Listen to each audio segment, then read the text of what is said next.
Red அம்மாவுக்கு சரியா தூக்கம் வரல. யாரோ கத்துற சத்தம் கேட்டுக்கிட்டு இருந்துச்சு. பக்கத்து வீட்டுக்காரங்க சண்டை போடுறாங்கன்னு நினைச்சாங்க. பக்கத்துலயே ஏதோ சத்தம் கேட்டுக்கிட்டு இருந்துச்சு. உடனே ரூம்ல இருந்து எந்திரிச்சு வெளியே வந்தாங்க. சமையல் அறையில சத்தம் பயங்கரமா கேக்குதுன்னு அங்க போய் பார்த்தாங்க. நடக்கிறத பார்த்து ஷாக் ஆயிட்டாங்க. சமையல் அறையில தேவி பாவனி 2 பேரும் சண்டை போட்டுக்கிட்டு இருந்தாங்க. அந்த விளங்காத மூஞ்சிய வச்சுக்கிட்டு இங்க நிக்காதடி, இன்னும் கொஞ்ச நேரம் என் முன்னாடி நின்னா அதுக்கப்புறம் நான் உன்னை என்ன பண்ணுவேன்னு எனக்கே தெரியாது. நீ என்னடி என்ன பண்ணுவ? என் கைப்பத்திய எவ்வளவு ரஃப்பா இருக்குன்னு. இதுல ஓங்கி ஒரு அறை விட்டனா உன்னால தாங்க முடியாது. நீ அடிக்கும்போது அடி வாங்குறதுக்கு நான் ஒன்னும் பூனைக்குட்டி இல்ல, நான் பாவனி. வாய மூடிக்கிட்டு இங்க இருந்து போறியா இல்லையா? போக மாட்டேன்டி. இது உன்னோட வீடு மட்டும் இல்ல, என் வீடு கூட. சோத்துக்கு வழி இல்லாம வீதியில சுத்துற உன்ன இந்த வீட்டு மருமகளா எனக்கு ஈக்குவலா கொண்டு வந்தாங்களே. சீச்சி, இந்த வீட்டு ஜனங்களை சொல்லணும். இன்னும் ஒரு வார்த்தை பேசின வாய கிழிச்சிடு வேண்டி. இப்படி அவனி தேவி 2 பேரும் சத்தம் போட்டுக்கிட்டு சண்டை போடுறத பார்த்து ரெட் அம்மா என்ன பண்றதுன்னு தெரியாம தலைய பிச்சுக்கிட்டாங்க. ஐயோ கடவுளே, கொஞ்ச நேரம் வாய மூடுறீங்களா? என்னங்கம்மா நீங்க 2 பேரும் இந்த நேரத்துல இப்படி சண்டை போட்டுக்கிட்டு இருக்கீங்க? உங்க சத்தம் அக்கம் பக்கம் கேட்டா நம்ம வீட்டு மரியாதை என்ன ஆவருது? இந்த சத்தத்தை கேட்டு எல்லாரும் வரமாட்டாங்களா? ரெட்டம்மா எவ்வளவுதான் சத்தம் போட்டு கத்தினாலும் பாவனி தேவி இத கவனிக்கல. வீட்டுக்குள்ள இருக்கிற பொருளுங்களை ஒருத்தர் மேல ஒருத்தர் வீசிக்கிட்டு ரொம்ப சத்தம் போட்டு சண்டை போட்டுக்கிட்டு இருந்தாங்க. அப்போ ரெட்டம்மா ஒரு பிளேட்டை எடுத்து அவங்க முன்னாடி தூக்கி போட்டாங்க.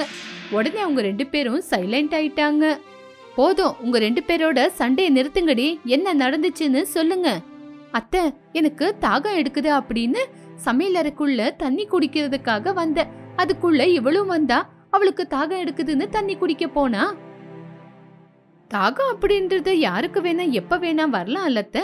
இவளுக்கு தாகம் எடுக்கும் போது எனக்கு தாகம் எடுக்க கூடாதா? எனக்கு தண்ணி வேணும்னு நான் வந்தேன். ஒருத்தர் தண்ணி குடிச்சதுக்கு அப்புறம் இன்னொருத்தர் தண்ணி குடிச்சிட்டு போயிருக்கலாம்லமா. இப்படி சண்டை போட்டு நிக்கணுமா?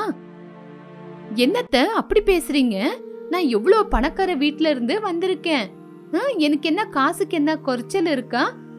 நான் தண்ணி தாகம் எடுக்குதுன்னு தண்ணி குடிக்கும் போது சாப்பாடுக்கே கதி இல்லாதவ வந்து என் கூட போட்டாப்பட்டி போடுறா. என்னது கதி கெட்டவங்களா? பாருங்கத்த என்ன பேச்சு பேசுறான்னு. இங்க பாருங்கத்த, எனக்கு வர கோவத்துல இவளை சாகடிச்சிருவேன். இவளோட தோலை உரிச்சு செருப்பா மாட்டிக்க போறேன். இவ கைய கால உடைச்சு மூளையில உட்கார வைக்க போறேன். ஐயோ கடவுளே, மறுபடியும் இவளுங்க சண்டை போட ஆரம்பிச்சுட்டாங்களே. அம்மா தாயங்களா, கைய எடுத்து கும்பிடுற, நிறுத்துங்க. ஊருக்குள்ள உங்க சண்டைய பத்தி கேள்விப்பட்டா எல்லாரும் என்னதான் அசிங்கமா பேசுவாங்க. உங்களால என்னால வீதியில தலை தூக்கி நடக்க முடியாது, நிறுத்துங்கடி. ரெட்டம்மா இப்படி சத்தம் போட்டு போட்டு மயக்கம் போட்டு கீழே விழுந்துட்டாங்க. காலையில விடிஞ்சப்பதான் கண்ணை திறந்து பார்த்தாங்க. சமையல் அறைக்குள்ள அவங்கள சுத்தி நிறைய பொருளுங்க விழுந்திருந்துச்சு. ரெட்டம்மா எந்திரிச்சு பார்க்கும்போது அவங்க மூஞ்சில கோதுமை மாவு ஒட்டிக்கிட்டு இருந்துச்சு. எந்திரிச்சு மூஞ்சி கழுவிட்டு தன்னோட மருமகங்க என்ன பண்றாங்கன்னு பாக்குறதுக்காக அவங்களோட ரூமுக்கு போனாங்க. 2 பேரும் ஒன்னா கொரட்டை விட்டு தூங்கிக்கிட்டு இருந்தாங்க. மூஞ்சி கழுவிக்கிட்டு எல்லா வேலையும் செஞ்சு வச்சாங்க. மருமகங்க 2 பேரும் எந்திரிச்சு சமையல் அறைக்குள்ள வந்தாங்க. அத்தை, என்ன அத்தை சமையல நீங்க செய்றீங்க?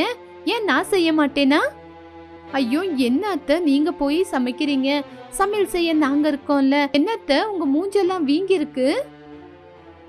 இங்க பாருங்கம்மா, நீங்க இப்படி சண்டை போட்டுக்கிட்டு இருந்தா என்னால பாத்துக்கிட்டு சும்மா இருக்க முடியாது. 4 பேருக்கு முன்னாடி என்னோட மரியாதைய எடுக்காதீங்க. அட என்ன அத்தை நீங்க சொல்றது? நாங்க 2 பேரும் சண்டை போட்டுமா? ஏன் தேவி, நீ என்கிட்ட சண்டை போட்டியா? அட நானா? இல்லையாக்கா, நான் இப்ப சண்டை போட்டேன்.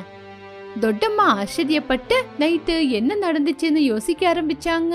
நீங்க நைட்டு முழுக்க சண்டை போட்டுக்கிட்டு இருக்கல, உங்க சண்டையை நிறுத்த வந்து நான் சமையல் அறைக்குள்ளேயே மயக்கம் போட்டு மயங்கி தூங்கிட்டேன். அட என்ன அத்தை, உங்களுக்கு என்ன பைத்தியம் பிடிச்சிருக்கா என்ன? ஐயோ அத்தை, உங்களுக்கு என்னவோ ஆயிடுச்சு, வாங்க உடனடியா உங்களை ஹாஸ்பிட்டலுக்கு கூட்டிட்டு போறோம். மருமகங்க பேசுறது பார்த்து ரெட் அம்மாவுக்கு ஷாக் ஆயிடுச்சு. உடனே அந்த இடத்த விட்டு கிளம்பலான்னு யோசிச்சாங்க. சரிங்கம்மா, என்னால சரியா தூங்காம இருக்கிறதுனால இப்படி எல்லாம் தோணுது போல. போய் கொஞ்ச நேரம் நல்லா படுத்து தூங்கிட்டு வரேன். இப்படி ரெட்டம்மா அவங்களோட ரூமுக்கு போயிட்டாங்க.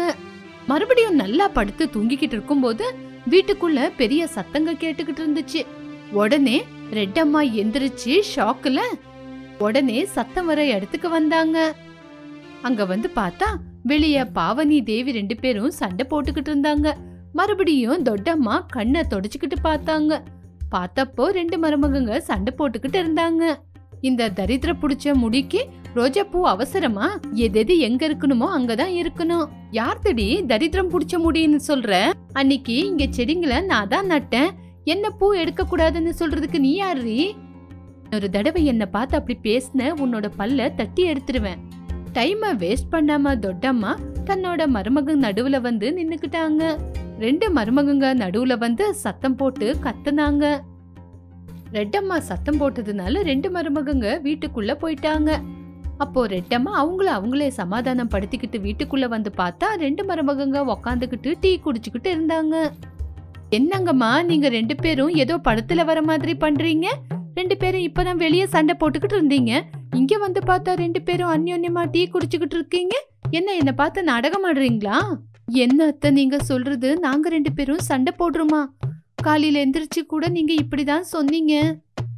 இப்பதானம்மா நீங்க 2 பேரும் வெளியே ரோஜா பூவுக்காக சண்டை போட்டுக்கிட்டு இருந்தீங்க. ஐயோ அத்தை உங்களுக்கு ஏதோ ஆயிடுச்சு. வெளியே அவ்வளோ பூச்செடி இருக்கும்போது நாங்க எதுக்காகத்த ஒரு ரோஜா பூவுக்கு சண்டை போட போறோம்? உங்களுக்கு தான் எதேதோ ஆயி போயிடுச்சு. ஐயோ அத்தை நீங்க இப்படி திடீர்னு பேசுறது பார்த்தா எங்களுக்கு ரொம்ப பயமா இருக்கு. நீங்க போய் கொஞ்ச நேரம் ரெஸ்ட் எடுங்க, அதான் உங்களுக்கு நல்லது. மருமகங்களோட வார்த்தையை கேட்டு டென்ஷன் ஆன ரெட்டம்மா தன்னோட ரூமுக்கு போய் படுத்து தூங்குனாங்க. கொஞ்ச நேரத்துக்கு அப்புறம் மறுபடியும் அதே மாதிரி சத்தம் கேட்டுச்சு. இந்த தடவை ரெட்டம்மா அந்த விஷயத்த பெருசாக்காம உடனே தூக்கத்துல இருந்து எந்திரிச்சு வீட்டை விட்டு வெளியே வந்தாங்க. பக்கத்து வீட்டுக்கு போய் அங்க இருக்கிற பாரிஜாதத்தை கூட்டிக்கிட்டு வந்து, என்ன பாரிஜாதம், என் வீட்டுல இருந்து ஏதாவது சத்தம் கேக்குதா? என்ன அக்கா, முந்தா நேத்து கொஞ்சம் சக்கரை கேட்கும் போது குடுத்தீங்களா நீங்க? இப்ப என் வீட்டுக்கு வந்து என்னை இந்த பக்கம் கூட்டிட்டு வந்து சண்டையா அது இதுன்னு ஏதோ கேக்குறீங்க? ஐயோ நாசமா போனவள, நீயும் உன் சக்கரையும் நான் கேட்ட கேள்விக்கு பதில் சொல்றீ. என் வீட்டுல இருந்து ஏதாவது சத்தம் கேக்குதா இல்லையா? நான் எவ்வளோ தடவை கேட்டிருப்பேன். கொஞ்சமாச்சு குடுத்தீங்களா உங்க பிசுனாரி தனத்தினால?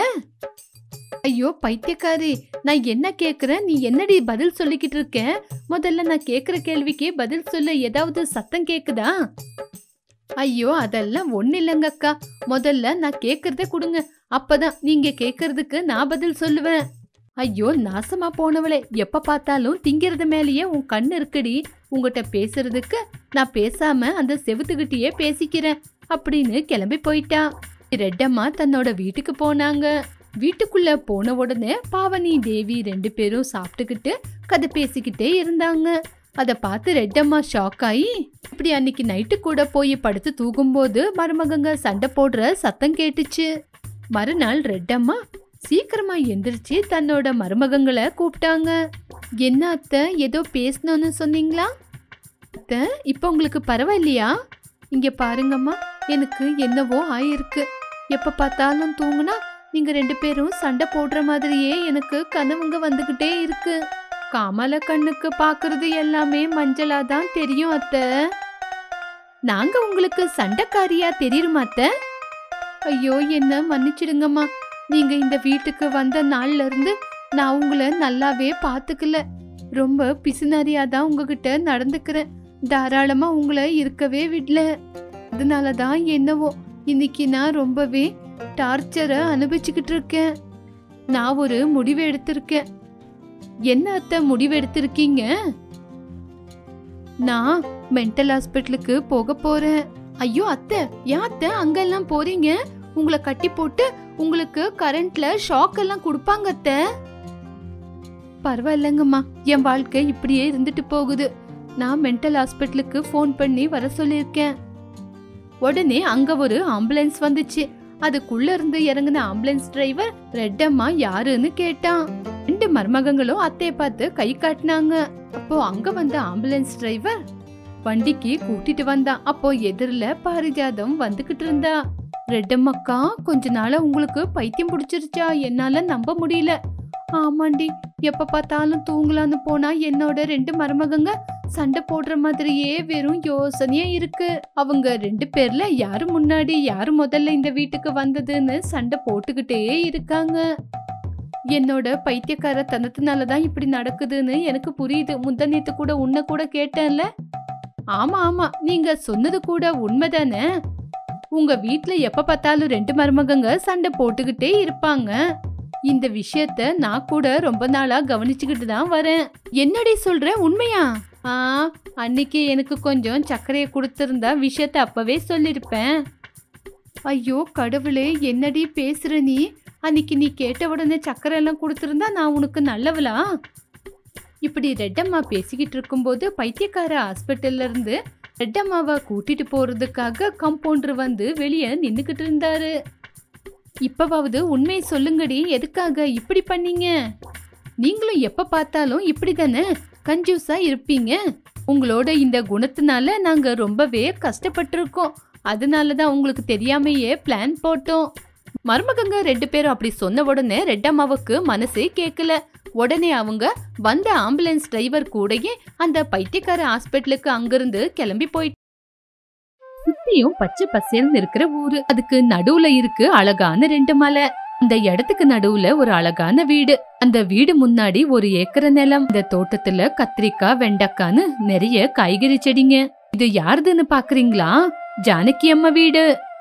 சின்ன வயசுலயே ஜானகி அம்மாவோட வீட்டுக்காரு இறந்து போனாலும் அவங்களோட ஒரே பையனான ராகவ கண்ணுக்குள்ள வச்சு வளர்த்தாங்க. டே ராகவா, வெண்டைக்காய் செடியில பூச்சி திங்கிது பாருடா. தொண்டைக்காங்கெல்லாம் கீழே கொட்டி போகுது. நாளைக்கு சந்தைக்கு கொண்டு போய் பாரு. இப்படி காய்கறிய பத்தி சொன்னான். ராகவ் கூட அம்மா பேச்சு மீறாம பேச்ச கேட்டு நடப்பான். அத நான் பாத்துக்கிறேம்மா.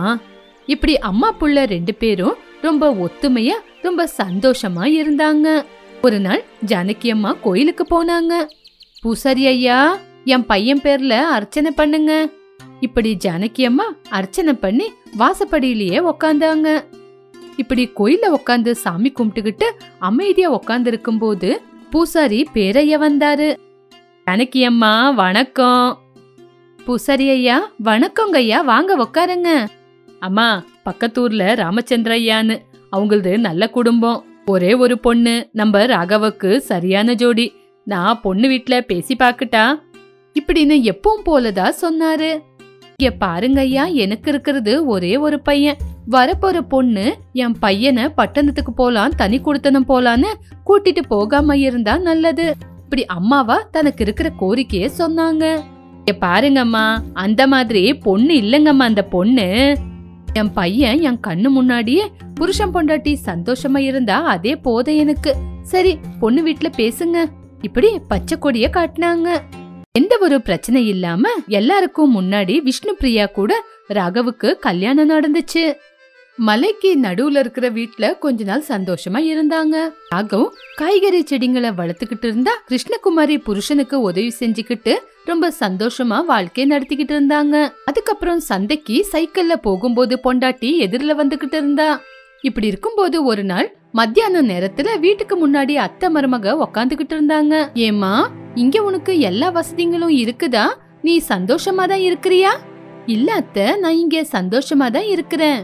பட்டணத்துக்கு போனோன்னு ஏதாவது யோசிக்கிறியாமா?